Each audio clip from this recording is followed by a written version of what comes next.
জায়গা তৈরি করেছি, বাবার দরবারে গেলে কেউ কোনোদিন খালি হাতে ফেরে নাই। অতএব বাবার দরবারে যাব, সেখানে অন্তত একটা ছাগল দেব, তারপরে সেখানে চাইবো সব পেয়ে যাব। আমি আপনাকে বলি, খাজা বাবা, গাজা বাবা, পীর বাবা কবরে যে শুয়ে আছে, ওই মাজারে যিনি আছেন বা নেই, অনেক জায়গায় মাজার আছে, এমন মাজার যেখানে কোনো কিছুই নাই, অথচ মাজার।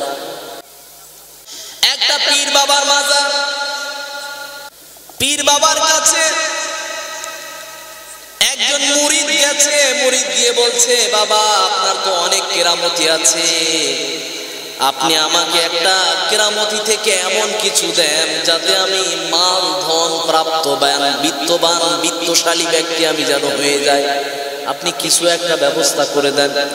আমি অনেক দিন থেকে গরিবী অবস্থায় ভুগছি, এই ভোগান্তি থেকে আমাকে বের করে দেন। আমার এই সমস্যা থেকে আমাকে মুক্ত করার জন্য কিছু একটা ব্যবস্থাপনা করে দেন।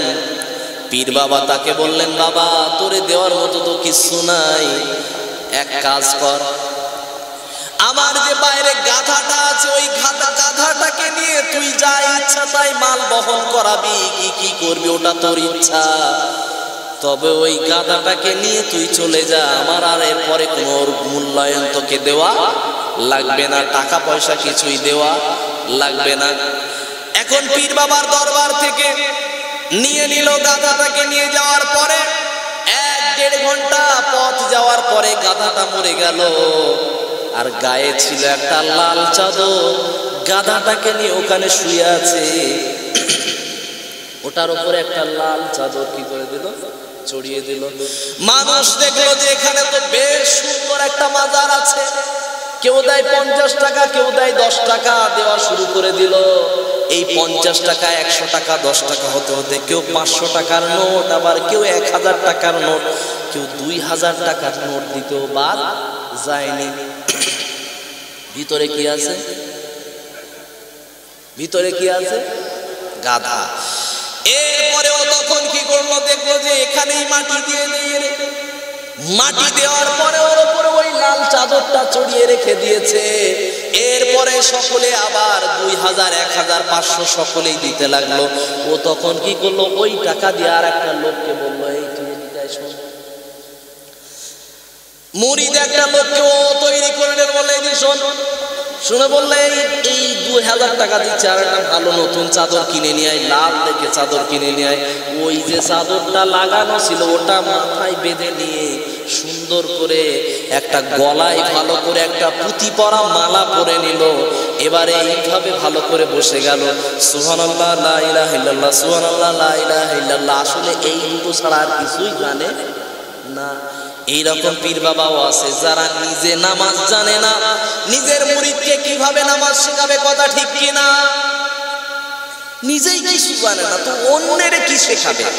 আমি আপনাকে এটা বলছি না যে পীর মানা হারাম, পীর আপনি মানেন, কিন্তু শিক্ষক হিসাবে। কি হিসাবে? শিক্ষক হিসাবে।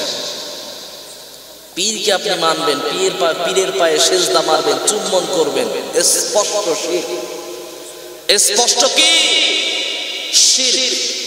এটা গুনাহের কাজ, আপনি করতে পারেন। যদি চুমু দিতেই হয় বাবার পায়ে গিয়ে চুমু দেন, যদি চুম্বন করতে হয় মায়ের পায়ে গিয়ে চুম্বা কর, এটা চুমার দেওয়ার জায়গা নয়। পীর বাবা সেখানে বসে বসে এবার সুবহানাল্লাহ লা ইলাহা ইল্লাল্লাহ, সুবহানাল্লাহ লা ইলাহা ইল্লাল্লাহ তাও ভালো করে জানে না, এইভাবে করতে লাগলো। এরপরে হতে হতে হতে হতে অনেক টাকা পয়সা যখন হয়ে গেছে, ওই পথ থেকে সামনেই তো ওর নিজেরই পীর, সেই পীর এখন খবর পেয়ে গেছে আমারই মুরিদ এখন বিশাল বড় একটা খানকা খুলেছে, পীর বাবা হয়ে গেছে। এই যা খবর নিয়ে দেখ কি করে এত বড় মুরিদ হয়ে গেল, এত বড় আমার মুরিদ এত বড় পীর হয়ে গেল, কি করে পীর বাবা হয়ে গেল কিভাবে। এখন ও তখন বললো, এখন আমার কথা বলার মতো সময় নাই, তুমি যাও, সেই রাত্রে 2টার পরে আসবে, আমার ভক্তরা তখন আর ভিড় করে না। এখন সেই মোতাবেক ও আবার রাত 2টার পরে এলো, এসে বললো কি ব্যাপার, বলছে আপনার পীর বাবা যার কাছ থেকে আপনি গাধা এনেছিলেন ওই পীর বাবা আমারে পাঠিয়েছে। কেন পাঠিয়েছে? না তুমি এত বড় বাবা কি করে হয়ে গেলে? তখন বলল তোমার সঙ্গে কোনো কিছু বলতে পারবো না। এখন তারপরেও বলল ঠিক আছে আমি বলতে পারবো না, কিন্তু ওই মুরিদ আবার গিয়ে সেই বাবার কাছে আবার খবর নিয়ে গেল। বাবা এবার সাথে করে রাত 2টোর সময় এসে বলে এই বল এত বড় পীর বাবা কি করে হলি? আমি তোরে গাধা দিয়ে পাঠালাম, তুই তারে খাটাবি, কষ্ট করাবি, নিয়ে কিছু টাকা অর্জন করবি, তুই এত বড় পীর বাবা কি করে হলি? তখন বলল বাবা আপনার কাছ থেকে আমি যখন মুরিদ ছিলাম তখন কত রকম কারামতি দেখেছি, আর আপনার গাধার ভিতরে যে এত কারামতি আমি জীবনে কোনোদিন দেখি নাই। সুবহানাল্লাহ বলবেন না? বলতেছে। এই জন্য বলেছি হজম শক্তি ভালো রাখা দরকার। আমি বলাবো এই রকম তাল ঠিক থাকতে হবে। মাতাল হলেও ঘুমের ঘোর আসলেও কি তালে ঠিক থাকতে হবে। যদি বলেন সুবহানাল্লাহ এখানে বলতে হবে নাউযুবিল্লাহ। কি বলতে হবে? এই পীর বাবা তখন কি বলেছে মনে আছে? মনে আছে? এবারে তখন পীর বাবা এবারে জিজ্ঞাসা করলো তুই এভাবে কি করে এত টাকা পয়সা কামাই করেছিস? তখন বলল বাবা আমি আগে মাজারের চারিপাশে দেখে আসি। মাজারের বাইরে গিয়ে দেখলো কেউ আছে না নাই, মাজারের ডানে বামে সামনে পেছনে উপর তলা নিচের তলা সব দেখে ভালো করে লক্ষ্য করে এসে বলল বাবা এবার আমি নিশ্চিত হয়েছি সকলেই ঘুমিয়ে গেছে।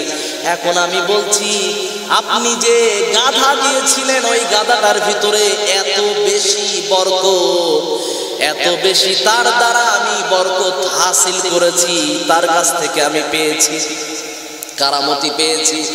এই গাধাটাকে আমি কবর দেওয়ার পরে তার উপরে আমার গায়ে যে চাদর ছিল লাল চাদর তার উপরে চড়িয়ে দিয়েছি। এরপরে মানুষ তার উপরে 50 টাকা 100 টাকা 500 টাকা দিতে শুরু করলো। আমি তখন দেখলাম এখানে সুযোগে অসৎ নয়, সুযোগে সৎ ব্যবহার করা লাগবে। এর উপরে আমি তখন কি করলাম ওই গাধাকে রাতারাতি ভালো করে সুন্দর করে কবর দিয়ে আবার 2000 টাকা দিয়ে লাল কাপড় নিয়ে ওর উপরে সুন্দর করে ছড়িয়ে দিয়ে আমার মাথার উপরে যে পাগড়ি দেখতে পাচ্ছেন এই পাগড়িটা সুন্দর করে বেঁধে নিয়েছি। এতেই সবাই মনে করেছে আমি এলাকার সব থেকে বড় বাবা। মানুষের দেখবেন ভয় থাকে কখন কখন দেখেন বাবা মরে গেছে,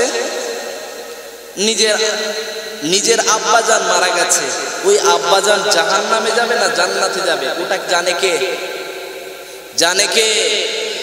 তখন ওই ব্যক্তির সন্নিকটে ভণ্ড বাবার সন্নিকটে গেলে তখন পরিষ্কার বলবে তোর বাবা কোন আযাবে গজবে ভুগছে তার ঠিক নাই, তুই আমার মাজারে কিছু হাদিয়া দিয়ে যা, তবে আল্লাহ তোর ওই বাবাকে জান্নাতে পাঠিয়ে দেবে। জান্নাতে পাঠানোর মালিক এখন কে তাহলে? পীর বাবা। কে? পীর বাবার কাছে হাদিয়া দিলে কি পাওয়া যায়? জান্নাত পাওয়া যায়। একজন সুন্নি জামাতের একজন হুজুর পৃথিবীতে কোনো মানুষ বেঁচে আছে তারে জান্নাতি বানিয়ে দিয়েছে। এভাবে বলছে আপনি দেশের প্রধানমন্ত্রী, আমাদের দেশে 500 এর থেকে বেশি মসজিদ বানিয়েছেন, মডেল মসজিদ বানিয়েছেন, অতএব আপনি একজন জান্নাতি মানুষ। কি মানুষ? হুজুর সাহেব প্রধানমন্ত্রীকে তেল মারার জন্য কি বানিয়ে দিয়েছে? জান্নাতি মানুষ বানিয়ে দিয়েছে। এই হুজুরদের নিয়ে মাঝে মধ্যে আবার সমস্যাও হয়। একটা জালের ভিতরে একটা কাক পড়েছে আর একটা জালের ভিতরে বক পড়েছে। এখন সেই বক চুপচাপ করে আছে, ও দেখছে তা আমি তো জবাই হয়ে যাব, কোনো অসুবিধা নেই। কাক খুব কা কা করে কাঁদছে আর বক তখন জিজ্ঞাসা এই তুই এত কাঁদছিস কেন রে? তুই তো হারাম প্রাণী, তোর কেউ খাবেই না। বলছে ওরে তুই জানিস নে, তুই পড়েছিস চাষির ফাঁদে, কোনো অসুবিধা নেই, আমি পড়েছি হুজুরের ফাঁদে। ও কোন কায়দায় কোন দিক দিয়ে যে আমার হালাল বানিয়ে দেবে কোনো ঠিক ঠিকানা নাই। বলছে কোন ফকর দিয়ে ঠিক হালাল বানিয়ে দেবে আমি ঠিক পাচ্ছি না। আমি আপনাকে বলছি, প্রধানমন্ত্রীর তেল মারার জন্য, মুখ্যমন্ত্রীর তেল মারার জন্য, পদের লোভের জন্য যদি আপনি এদিকে সেদিকে যদি ফতোয়া মাসলা মাসাইল যদি ঘোরাতে যান, আল্লাহর বিচারের কাঠগড়ায় দাঁড়াবেন না? দাঁড়াতে হবে না? সময় সবার একদিন আসবে। আজকের কারো সময় আছে, কারো কালকের সময় আসবে। অতএব আপনি আপনার যে কাজ করে যাচ্ছেন, অন্যায় কাজ যদি বুঝতে পারেন, অন্তত আপনি তওবা করে আপনাকে পথে ফিরতে হবে, নচেত কোনো উপায় থাকবে না। কবর কারো নানার ঘর না, বাপের ঘর না। ওখানে যে থাকবে সে কানা, চোখেও দেখে না, কানেও শোনে না। যখন উত্তর পেয়ে যাবে সঠিক সঠিক, তো আপনার ভালো ব্যবস্থাপনা হয়ে যাবে। উত্তর সঠিক না আসলে ব্যবস্থা আরো সুন্দর হবে। আদানরা সবকিছু রেডি থাকবে, বাটার লোকের অসুবিধা নেই। অজস্র ফেরেশতা আল্লাহর আন্ডারে আছে, আপনাকে আদা রসুনের মতো বেটে দেবে, কোনো সময় নাই। আল্লাহ পাক রব্বুল আলামিনের কথা বলতে গিয়ে আমি বলতে চাইছিলাম, সাহায্য যদি চাইতে হয় কোন পীর বাবার কাছে যাওয়া যাবে না। যদি চাইতে হয় সব কিছু চাইতে হবে কার কাছে? যদি চান আপনার চাওয়া লাগবে, আপনার বলা লাগবে এটা, কেউ ফেরে না খালি হাতে আল্লাহর তোর দরবার থেকে, কেউ ফেরে না খালি হাতে আল্লাহর তোর দরবার থেকে। আল্লাহর দরবার ছাড়া কারো কাছে যাওয়া যাবে না। এই পীর বাবার কাছে যখন এভাবে সব কিছু স্পষ্ট করে দেওয়ার পরে বলল, আপনি যে গাধা দিয়েছিলেন ওটাকে মাটি দিয়ে এভাবে, তারপরে মানুষ টাকা পয়সা দিতে শুরু করেছে, তাই আজকের আমার এই এত বড় কিছু হয়ে গেছে। তখন পীর বাবা বলছে, তাহলে ওই গাধা যদি আমার হয়ে থাকে, গাধা যদি আমার দেওয়া বরকত হয়ে থাকে, তাহলে আমার জন্য কোনো হাদিয়া পাঠাস নাই কেন? ও তখন বলছে, বাবা আপনার কথা আমার খেয়াল ছিল না, আমি ব্যস্ত ছিলাম। আজকের সারা দিনে যত হাদিয়া উঠেছে সব আপনি নিয়ে যান। এখন ওই বাবা বলছে, আমার এক মাসেও এত হাদিয়া ওঠেনি, তোর একদিনে এত টাকা মানে? এই আমি এখানে বসবো। তখন দুই পীর ভণ্ড বাবার ভিতরেও মারপিট শুরু। এখন বলছে, বাবা আপনি তো আমার বিষয় নিয়ে গুপ্ত সম্পদের কথা, আপনি তো আমারটা জানতে পারলেন, আপনার খবর কি? বলছে, এই দেখ, ওই যে গাধাটা তুই নিয়ে এসেছিলি ওর মারে আমিও কবর দিই, ওইটাও আমার ওই মাজার। তুই যে গাধা নিয়ে এসেছিস ওইটার মারে আমি কবর দিই, আমার মাজারটা ওই গাধার মাজার। এখন বলেন কি মাজার হয়েছে? পীর বাবার মাজার না গাধার মাজার?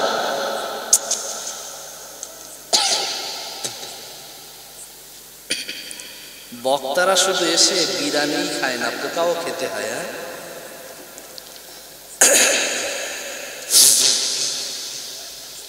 আমি আপনাকে বলতে চাই, পৃথিবীতে যত রকম মানুষ আছে সমস্ত মানুষ সবাই আল্লাহর মুখাপেক্ষী। আপনি যদি মনে করেন অন্য কোনো ব্যক্তির কাছে চেয়ে আপনি ধনী হয়ে যাবেন, এটা সম্ভব না। যদি চাইতেই হয় আল্লাহর কাছেই চাইতে হবে।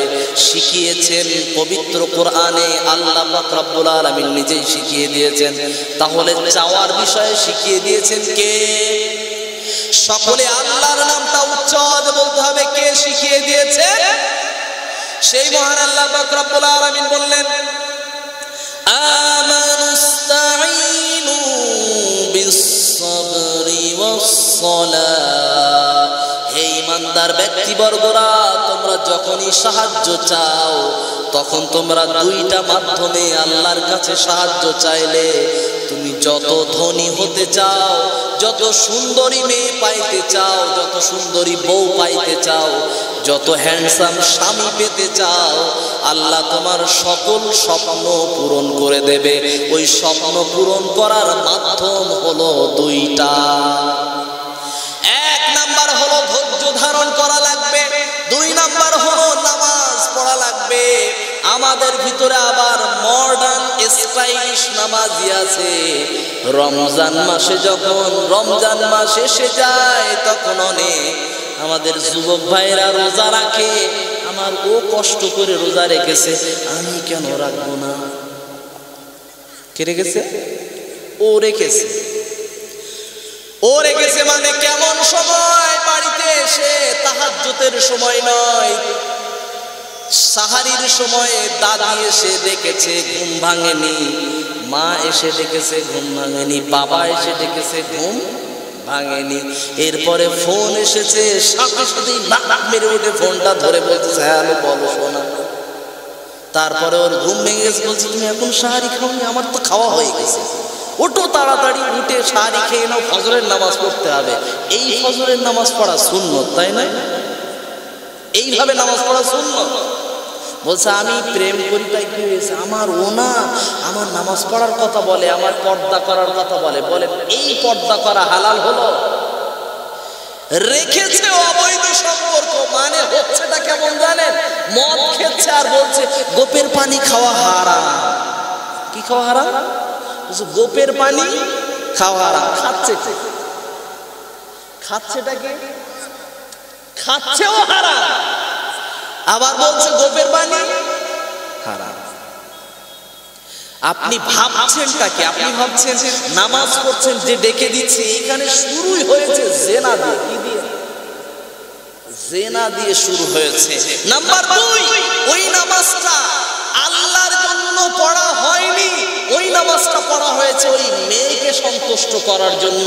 ওই পরখা করা, ওই পর্দা করা আল্লাহর ফরজ বিধান পালন করার জন্য হয়নি। ওই পুরুষটাকে, ওই যুবক ছেলেটাকে খুশি করার জন্য পর্দা করা হয়েছে। কথা ঠিক কি না? অতএব আমি এটা বলছি না কাউকে খুশি করার জন্য যে পর্দা করা যাবে না, এটা বলিনি। তবে আমি আপনাকে বলতে চাইছি এর থেকে বেটার আপনি পাবেন, এর থেকে বেস্ট পাবেন। তবে আল্লাহর সন্তুষ্টির জন্যই নামাজ পড়েন, আল্লাহর সন্তুষ্টির জন্যই আপনি পর্দা করেন। কারো সন্তুষ্টির জন্য নামাজ পড়া, পর্দা করা যাবে না। এবারে আসেন আল্লাহ পাক রব্বুল আলামিনের কথার দিকে।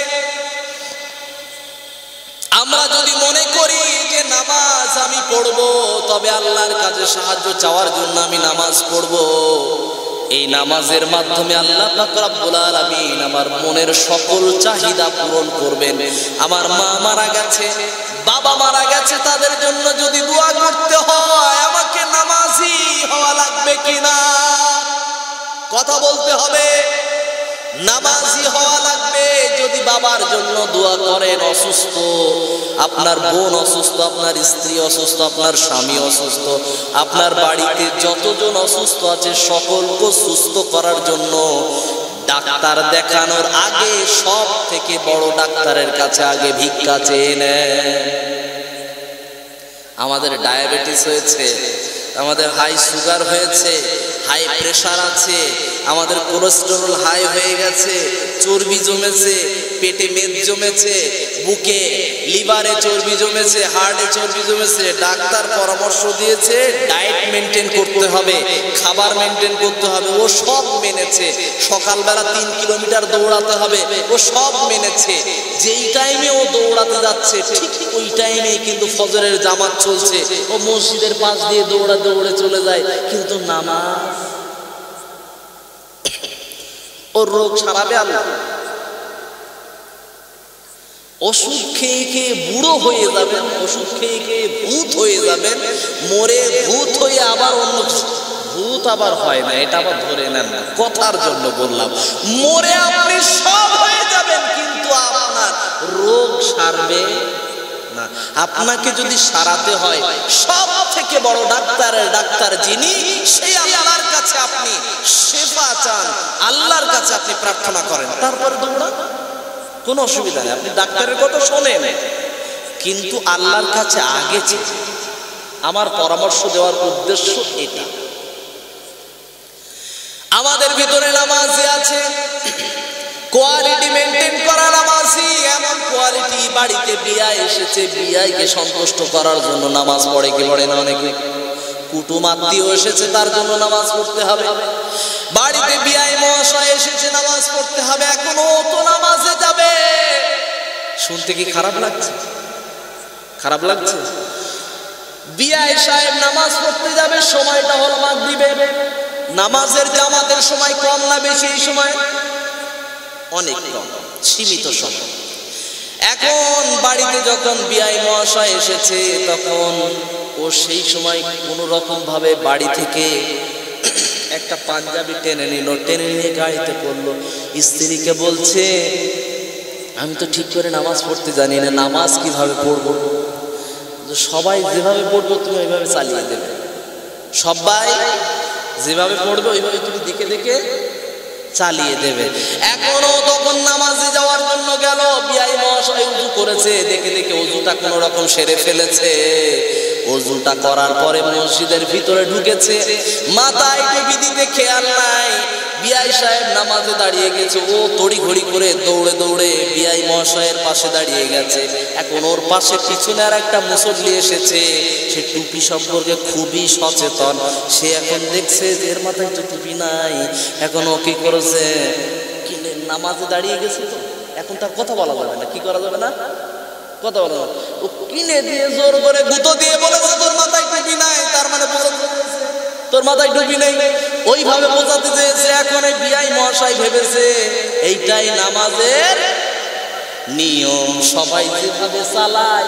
ও বিআই মহাশয় একটা গুঁতো দিয়ে বলছে এইটা, এখন ওইভাবে করে ও ইশারা মেরে দিয়েছে। এখন নামাজের পরে বিআই মহাশয় তখন কোন রকম ভাবে নামাজটা শেষ করে এবার বিআই মহাশয়কে বলছে, কি ব্যাপারে এরকম করলেন কেন? বলছে, কেন এটা নামাজের নিয়ম না? বলছে, তো নামাজের নিয়ম, এটা নামাজের নিয়ম। আমি আপনাদের বলতে চাইছি আসলে কি জানেন, এটা বলার উদ্দেশ্য, এই ব্যক্তিটা যদি আল্লাহর সন্তুষ্টির জন্য যদি নামাজ পড়তো, আল্লাহ ব্যবস্থা করে দিত, ওর টুপির ব্যবস্থা করে দিত। কে? আল্লাহ ব্যবস্থা করে দিত। ওই অসম্মানের জায়গায় পড়তে হতো না, ওই বেকায়দায় ওর পড়া লাগতো না। ও যেহেতু বিআইকে সন্তুষ্টি করার জন্য পড়েছে, তাই আল্লাহ ওরে বেকায়দায় ফেলে অসন্তুষ্টর জায়গা, ওকে অসম্মানিত করে দেওয়ার ব্যবস্থা করেছে। ঠিক কিনা? নামাজ আপনার পড়া লাগবে শুধুমাত্র কার জন্য?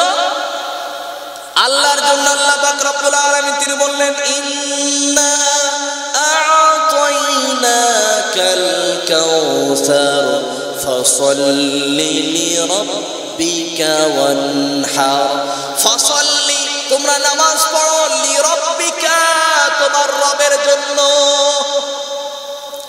যদি রবের জন্য নামাজ পড়েন তাহলে আল্লাহ পাক রব্বুল আলামিন আপনার ফ্যাসিলিটি তৈরি করে দেবেন এভাবে, ওই নামাজটা যদি রাসূলুল্লাহর মতো হয়ে যায়, ধীরে সুস্থে নামাজ যদি হয়ে যায়, তাহলে আল্লাহ আপনার জন্য সুন্দর ব্যবস্থা করে দেবে। সেটাও সূরাতুল আনকাবুতের ভিতরে আল্লাহ পাক রব্বুল আলামিন জানালেন। সূরাতুল আনকাবুতের 44 নম্বর আয়াত আল্লাহ বললেন, ইন্নাস সালাতা তানহা আনিল ফাহশাই ওয়াল মুনকার। আল্লাহ পাক রব্বুল আলামিন তিনি বললেন, হে সমস্ত নামাজিরা, তোমরা যারা নামাজ পড়েছো, নামাজ এমন একটি বিধান, নিশ্চয়ই নামাজ তোমাদের ভিতর থেকে সমস্ত দুশ্চরিত্র, ফাহেশ, অহেতুক কাজগুলোকে তোমার জীবন থেকে বের করে দেবে। তাহলে নামাজ পড়া লাগবে কার সন্তুষ্টির জন্য? আল্লাহর জন্য। ফিরে আসি, আপনাকে আল্লাহর কাছে সহযোগিতা চাইতে গেলে কয় মাধ্যমে চাইতে হবে? আল্লাহ পাক রব্বুল আলামিন তিনি বললেন, ইন্নাল্লাহা মা'আস সাবিরিন। আল্লাহ বললেন, আপনি যদি সাহায্য চেয়ে যদি মনে করেন আল্লাহ আমাকে এখনো দেয় নাই, অতএব আল্লাহ মনে হয় আমার উপর অসন্তুষ্ট হয়ে গেছে, আল্লাহ মনে হয় আমাকে ভুলে গেছে, আল্লাহ মনে হয় আমার এইটা সহযোগিতা করবে না, এটা আপনি কখনোই মনে করবেন না। আল্লাহ বললেন, ইন্নাল্লাহা মা'আস সাবিরিন। অধৈর্য হওয়ার কোনো কারণ নাই। আপনি যতক্ষণ ধৈর্যশীল হয়ে অপেক্ষা করতে পারবেন, আল্লাহ আপনার সহযোগিতার জন্য আল্লাহ আপনার সঙ্গে আছে। সুবহানাল্লাহ কি বাড়ি গিয়ে বলবেন না? একটু জোরে বলা যাবে না সুবহানাল্লাহ? পেটে মনে হয় একটু খিদে আছে, খাওয়া দেবে, দেওয়া হবে? মাশাআল্লাহ।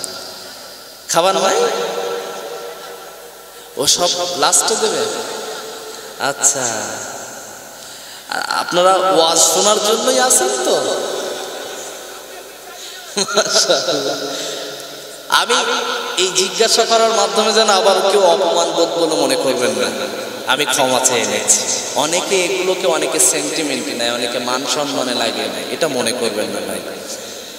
আল্লাহ পাক রব্বুল আলামিনের পরে আরে কড়া ভাষায় তিনি বললেন, ওয়ালা তাকুলু লিমান ইউকতালু ফি সাবিলিল্লাহি আমওয়াত বাল আহইয়াউ ওয়ালাকিন লা তাশউরুন।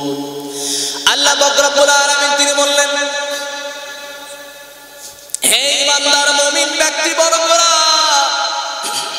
তোমাদের মধ্যে যারা জিহাদের ময়দানে মারা যায়, যারা দ্বীনের জন্য মারা যায়, যারা ইসলামের জন্য মারা যায়, যারা কোরআনের জন্য মারা যায়, যারা মসজিদকে নিজেদের করে নেওয়ার জন্য, আল্লাহর মসজিদকে রক্ষা করার জন্য যারা মারা যায়, যারা বাইতুল আকসাকে রক্ষা করার জন্য মারা যায়, যারা ফিলিস্তিনকে রক্ষা করার জন্য মারা যায়, যারা শাম দেশকে রক্ষা করার জন্য মারা যায়, যারা ইমাম মাহদীর অপেক্ষায় থাকার ফলে যারা মারা যায়, যাদেরকে ইহুদি খ্রিস্টানরা তিলে তিলে ছোট ছোট শিশুদেরকেও মেরে দেয়, এই সমস্ত মানুষদেরকে তোমরা কখনোই মৃত বলবে না। এদেরকে তোমরা বলো, এদেরকে কেন মৃত বলবে না? আল্লাহই বললেন কেন মৃত বলবে না, কারণ বাল আহইয়া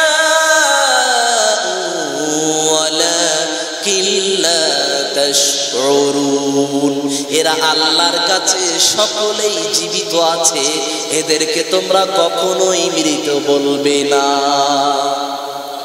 একটু সুবহানাল্লাহ বলা যাবে না? একটু মহাব্বতের সুরে বলা যাবে না সুবহানাল্লাহ? এই সমস্ত ব্যক্তিরা যারা মারা গেছে এদেরকে মৃত বলা যাবে না কেন? আবার আল্লাহ পাক রব্বুল আলামিন এদের বিষয় নিয়ে বললেন, এরা বেঁচে আছে, এরা জীবিত আছে, অথচ তোমরা বুঝতে পারবে না। কবরের ভিতরে যারা মারা গেছে তাদেরকে আমরা দেখি যে মরা লাশ পড়ে আছে, অথচ আল্লাহ পাক রব্বুল আলামিন বললেন এরা আসলেই জীবিত আছে। এবং অন্য হাদিসের বর্ণনা থেকে পাওয়া যাবে এটা আল্লাহর রাসূল সাল্লাল্লাহু আলাইহি ওয়াসাল্লাম তিনি বললেন, যারা শহীদ হয়ে যায় ওই সমস্ত ব্যক্তিদেরকে আল্লাহর পক্ষ থেকে আবার রিজিকের ব্যবস্থা করে দেওয়া হয়। সুবহানাল্লাহর আওয়াজ এত আস্তে, একটু সুবহানাল্লাহ বলার লাভটা বলবো।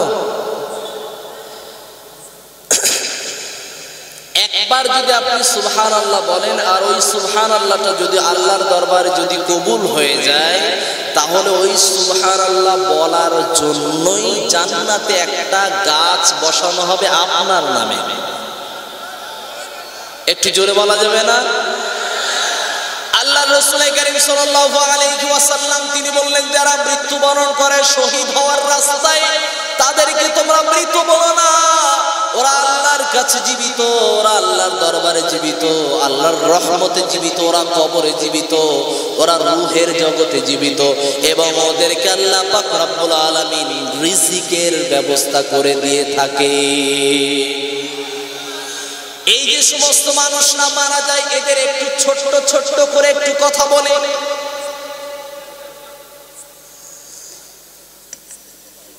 এদের বিষয় নিয়ে এতটা বেশি বিস্তারিত আমি বলতে চাই না, তবে ফিলিস্তিনি মুসলমানদের ছোট্ট কয়েকটা কথা বলি। কিছু বাচ্চার ভিতরে একটা পরিবার আছে, যেমন আমাদের ইউটিউবার ভাইরা, এরা যেমন ভাবে সংবাদ সংগ্রহ করে, ওয়াজ সংগ্রহ করে, অনেকেই নিজেদের চ্যানেলে ছাড়ার জন্য, অনেকে ইউটিউব চ্যানেলে, অনেকে সংবাদ মাধ্যমে ছাড়ার জন্য সংবাদ সংগ্রহ করে। এরকম একজন সাংবাদিকের নাম হলো, একজন ব্যক্তির নাম হলো ওয়াইল আল দাহদু। ওয়াইল আল দাহদু এই ব্যক্তিটা আল জাজিরা নামক একটা সংবাদ মাধ্যমের সাংবাদিক। রিপোর্টার, তিনি যত ফিলিস্তিনি মুসলমানদেরকে হত্যা করা হয় সেইগুলোকে সবগুলো তিনি অন ক্যামেরা রেকর্ড করে আল জাজিরা সংবাদ মাধ্যমে তিনি প্রচার করেন। এটা ইসরায়েল সংবাদ মাধ্যম সম্পূর্ণ জানতে পারলো, গোয়েন্দা সংস্থাও জানতে পারলো। এবারে তার বাড়ির উপরে অত্যাচার করার জন্য, সেখান থেকে তারা বোম্বিং করার জন্য এবার প্রচেষ্টা করলো। সেই সংবাদ মাধ্যমের সেই সাংবাদিকটার বাড়িতে ছিল মা, বাবা, একটি কন্যা, তার বয়স ছিল 7 বছর এবং একটি পুত্র সন্তান ছিল, সে বিয়ে পড়ছিল, গ্রাজুয়েশনে পড়ছিল, এরকম একটি সন্তান এবং তার স্ত্রী ছিল। এই মোট 5 জন পরিবারের স্বামী, তার স্ত্রী এবং মা, বাবা, 2টো সন্তান। এই পরিবারে কতজন? 5 জন ব্যক্তি বাড়িতে থাকা অবস্থায় তাদের বাড়িতে বোম্বিং করার পরে তাদের বাড়িতে সকলেই মৃত্যুবরণ করলো। কিন্তু তারপরেও সেই ব্যক্তিটা আজও সত্য প্রচার করা বন্ধ করে নাই। এখন আমি আপনাকে বলতে চাই, আপনার ইমানটার দাম কেমন আর ওয়াইল আল দাহদুহের ইমানটা কেমন, ঠিক কিনা? আপনার কি অন্তর কেঁদেছে? সে তো শুধু সংবাদ সংগ্রহ করে পৃথিবীবাসীর কাছে সত্যটা জানানোর জন্য তার পুরো পরিবারটাকে হারিয়েছে। তার কি বিবির প্রতি মহব্বত ছিল না? তার মায়ের প্রতি মহব্বত ছিল না? বাবার প্রতি মহব্বত ছিল না? সন্তানের প্রতি ভালোবাসা ছিল না? কি ভেবেছেন আপনি? তারও পরিবার ছিল, কিন্তু সমস্ত পরিবারকে হারানোর বেদনার পরেও সে সাংবাদিকতা ছাড়ে নাই। আমরা তাকে কি করেছি? তিক্ততার জায়গায় বসিয়ে দিয়েছি। পৃথিবীবাসী আমরা এখনো পর্যন্ত চোখ খুলি নাই, আমরা নিজেরা চোখ বন্ধ করে বসে আছি। আমরা তো মহা আনন্দে আছি, সুখে আছি। আমি আপনাকে বলতে চাইছিলাম, আজ থেকে 3 বছর আগে একজন ব্যক্তি, ফুটবলার, তার নাম ক্রিশ্চিয়ানো রোনাল্ডো। এই রোনাল্ডো একজন ফুটবল প্লেয়ার। এ কি করেছিল? একটা সাংবাদিক সম্মেলনে প্রশ্নের সম্মুখীন হয়ে কোকাকোলাকে টেবিলের উপর থেকে 2 হাত দিয়ে নিচে নামিয়ে দিল। এরপরে নিচে থেকে পানির বোতল তুলে সামনে বসিয়ে দিয়ে প্রমোট করে দেখালো, ইসরায়েলি পণ্য বয়কট করুন, মানুষদেরকে বাঁচানোর জন্য ফিলিস্তিনকে সাপোর্ট করুন। খ্রিস্টান হয়ে 3 বছর আগে আপনাকে বার্তা দিয়ে গেল, অথচ মুসলমান এখনো পর্যন্ত হুইল সার্প নামের এই সার্প মুসলমানের মেয়েরা ব্যবহার করে, কি করে না? করে। এটা ইসরায়েলের পণ্য। বাচ্চাদেরকে প্যাম্পার্স করান, এই প্যাম্পার্স নাম কি? নাম প্যাম্পার্স। এটা ইসরায়েলি পণ্য। নাম্বার 3, ল্যাকটোজিন খাওয়ায় না বাচ্চাদেরকে, এটা ইসরায়েলি পণ্য, খাওয়াবেন না, অন্যটা খাওয়ান। ডাক্তার বললে, হাজার বললেও খাওয়াবেন না। আপনার সন্তান বেঁচে যদি থাকে, তার যদি আয়ু থাকে, অন্য দুধ খেয়েও থাকবে। এরপরে দুধের নামে আরো আছে ন্যান প্রো। কি নাম? NAN আছে না? NAN, NAND. হ্যাঁ, এই ন্যান যেটা আছে, এই ন্যান প্রো, এটাও ইসরায়েলি পণ্য। কাদের? ইসরায়েলি পণ্য। এরপরে ভালো একটা কলগেট দেখতে পাবেন, ভালো কলগেট, খুব নাম করা, ডাক্তাররা বারবার প্রেসক্রিপশনে লেখে, পেপসোডেন্ট। কি নাম? পেপসোডেন্ট। এটাও ইসরায়েলি পণ্য। এরপরে আপনি আরো পাবেন ভালো সুন্দর একটা কলগেট, ওই দোকানে 100 থেকে 90 টাকার ভিতরে, 110 টাকা থেকে 90 টাকার ভিতরে দামটা থাকবে। এর নাম হলো কলগেট এবং ব্রাশ আছে, নাম হলো সেন্সোডাইন। আছে না নাই? এটাও ইসরায়েলি পণ্য।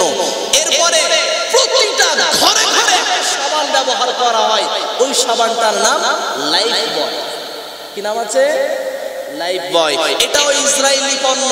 আপনি ভেবেছেন কি আপনার বাড়িতে নাই? প্রতিটা ঘরে ঘরে আছে। এখনো পর্যন্ত মুসলমানরা বয়কট করে নাই। আমি আপনাকে বলতে চাই, লাইফ বয় সাবান ব্যবহার না করলে চলবে না? চলবে না? চলবে। হুইল সার্ভ ব্যবহার না করলে চলবে না? চলবে। আগামী সময় থেকে মনে রাখবেন, পানীয় দ্রব্য যে সমস্ত খাচ্ছেন, কোকা কোলা বাদ দিয়ে দেন, প্রত্যেকটা যুবক ছেলেদের উদ্দেশ্যে বলছি, এই খাদ্য বাদ দিয়ে দেন। নাম্বার 2, এরপরে আসেন, খুব আমরা আপন মনে করি, আমরা বলি এটা কলকাতার পণ্য, কলকাতায় তৈরি হয়, আসলে এটা মিথ্যা কথা। নাম হলো মাজা। কি নাম? মাজা, MAZA আছে না, একে মাজা বলা হয়। বলা হয় এটা কলকাতায় তৈরি হয়, মনে হয় যে আমাদের মতন লাগে। আসলে ইসরায়েল বেঈমানদের পণ্য, এটাকে বয়কট করা দরকার আছে না নাই? করতেই হবে। এরপরে যত দোকানদারদের কাছে আছে, আমি বলছি না যে ফেলে দেন, নষ্ট করেন, এটা বলিনি। ওই যেগুলো আছে ওইগুলো নিজেরা খেয়ে নেন, কিন্তু বিক্রি করা যাবে না, বিক্রি করা যাবে, নিজেরা খেয়ে শেষ করেন, পড়ে থাক, সমস্যা নাই। এই মুসলমানরা চারিদিক থেকে বিশ্বব্যাপী সব বয়কট করার কারণে গত 3 দিন আগে আমার নিজের ফেসবুক আইডিতে দেখতে পাবেন থামস আপ, 7 আপ, যেগুলোর দাম ছিল 15 টাকা ছোট্ট বোতল, এর দাম আবার এনে দিয়েছে 10 টাকা। কত? 10 টাকা। বাংলাদেশে দাম ছিল 30 টাকা, ওটার দাম নিয়ে এসেছে 25 টাকা। কত? 5 টাকা কমে গিয়েছে। আসলে বাড়ানোর কথা ছিল না কমানোর কথা ছিল? হিসাবে বাড়ানোর কথাই চলছিল। বাজারে সবকিছুর দাম কি হচ্ছে? বাড়ছে। হিসাবে বাড়ানোর কথা ছিল কিন্তু কমিয়েছে, মানে তাদের ব্যবসায় কি নেমেছে? ধস নেমেছে।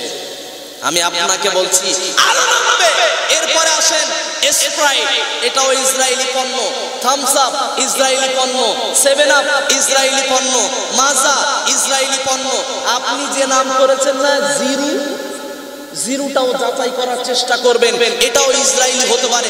আমি বলিনি এটা হারাম, আমি বলিনি এটা হারাম, তবে যেই ইসরায়েলরা এই ব্যবসা করার মাধ্যমে অস্ত্র শস্ত্র কিনে আমার ছোট ছোট মুসলমান বাচ্চা মেয়েদেরকে মারবে, বোনদেরকে মারবে, গর্ভবতী মাকে মারবে, ছোট শিশু মাসুম বাচ্চা যে কোনোদিন কথা বলতে পারে না, তার কি অপরাধ ছিল? সেই হাসপাতালের উপরে বোম্বিং করা হয়েছে, পুরো হাসপাতাল ব্যাপী সকলেই অসুস্থ হয়ে গেছে, অনেকে মারা গেছে, কেউ নিহত, কেউ আহত, কেউ অসুস্থ, কেউ চিকিৎসার মাধ্যমে মারা গেছে। আমি আপনাকে বলতে চাই, এগুলো কোথা থেকে এসেছে? অত টাকা এই বিজনেসের মাধ্যমে, আপনার কাছ থেকে এই বিক্রি করা পণ্যের মাধ্যমে তাদের কাছে বোমা তৈরি করার মতো তাদের কাছে অর্থ তৈরি হয়েছে, অর্থ জোগাড় হয়েছে, তাই আপনার বুকে, আপনার মুসলমান ভাইয়ের বুকে গুলি চালাতে পেরেছে।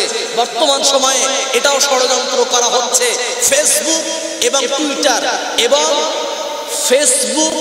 টুইটার এবং ইনস্টাগ্রাম, কয়টা বললাম? 3টা।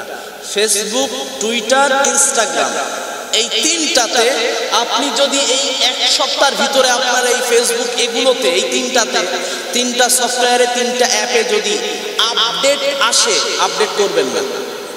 কেন? কারণ যদি আপডেট করেন, তারা নতুন আপডেট করেছে, ফিলিস্তিনের কোনো অসুস্থ বাচ্চার ভিডিও যদি ভাইরাল হয়, সেটা যদি আপনার পর্যন্ত পৌঁছায়, তাহলে আপনি কি করবেন? আপনার ইচ্ছাটা কি হবে? আপনিও শেয়ার করবেন। আপনিও কি করবেন? শেয়ার করবেন। কিন্তু শেয়ার করলে আপনার ফেসবুকে ওটা থাকবে না, অটোমেটিক ডিলিট হয়ে যাবে।